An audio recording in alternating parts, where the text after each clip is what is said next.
going to the computer shop. Okay, like, You are telling your okay, specifications. I want RAM this much. I want to have this much storage. I want this operating system.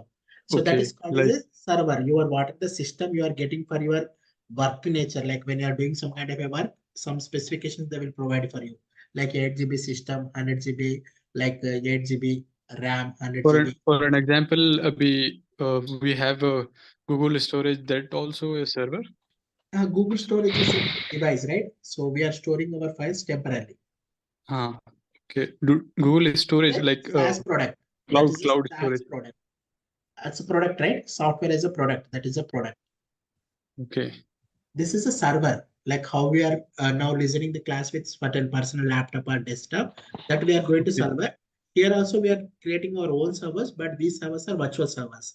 We can provide your specification, what type of operating system you require for your server, Windows or Okay. Linux, Okay. like how much RAM you require by server. Same how we are seeing the Uh-huh. server, same identical server we can create it, but it's a virtual server. We can connect to the server virtually, but we can't touch the server. Okay. Okay. Basic knowledge.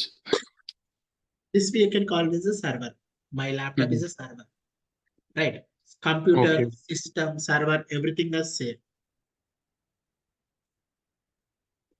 Okay, but server is the terminology that we are using in the AWS. So if you Okay. call it Okay. as computer, my Mhm. laptop, system, desktop. Okay, so laptop. Okay. All these terminologies are same. Laptop is nothing but it's kind of a, we have an operating system, RAM, space, storage, everything, network, Okay. everything, right? So same thing in as per the AWS language, we are calling it as a server. Okay. The Got it. real Got it. also they will call it as a server. What how your desktop or laptop, how we are purchased it, same we can create our own servers by providing the specifications. So that we are going to call it as a server in AWS. Okay. Okay. Okay. Thank you. Okay. So if you want to send any kind of a notification, if the server got stopped, I want to get a notification like the server, important server is there. So automatically that got stopped with some issue. I want to get a notification. If the server is stopped, I don't know when it got stopped. So immediately you want to get any notification or email. So we can go with notification service. We can go with SMS.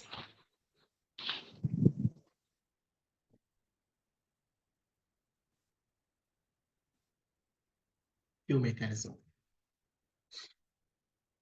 Okay. So if you are having a lakhs of data are there, I don't want to handle the lakhs of data per right now. I want to store the data temporarily. So one of the service it is supported, and this is mainly used by the development teams. So because they are handling the large amount of data, if you are not able to process the data immediately, so I want to store the data temporarily for a few days. After that, I want to process the data. In that case, they will go with SQL service, queuing service, queue service.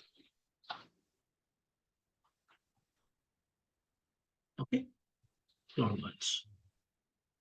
Okay, so CloudWatch is one of the service. If you want to create a logs for your work, what are the work you are doing, if you are collecting a data from particular thing, so I want to capture the logs. Okay, so we can also create a alarms, like if suppose for example the server got stopped, you want to set an alarm like I want to have what server is stopped, what is the next action item you want to take it. Okay, if the alarm, if the server got stopped automatically, so what action I want to perform it. So you can create an alarm to the server. So when the server is stopped, okay, automatically I want to reboot the server. I want to start the server. What action you want to take it. So that alarm setups we can do with the help of the cloud.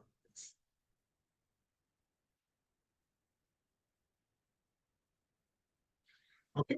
So there is a command line interface also there. So if you want to create a resources like EC2, load balancer setup, anything work you are doing it. So if you want to create through command based, what are the manual work we are doing it, other option we have also have, we have a command based is there. So with the help of the commands also we can create a resources. So the terminology resource is nothing but if you are setting the IAM, if you are setting, you are creating the user. So everything in the AWS terminology we are going to call it as a resource. Okay, if you want to create a resources, we can also create through CLI. Okay, so these are the services enough for your AWS training. Even for the interview question also, they can ask it, what are the services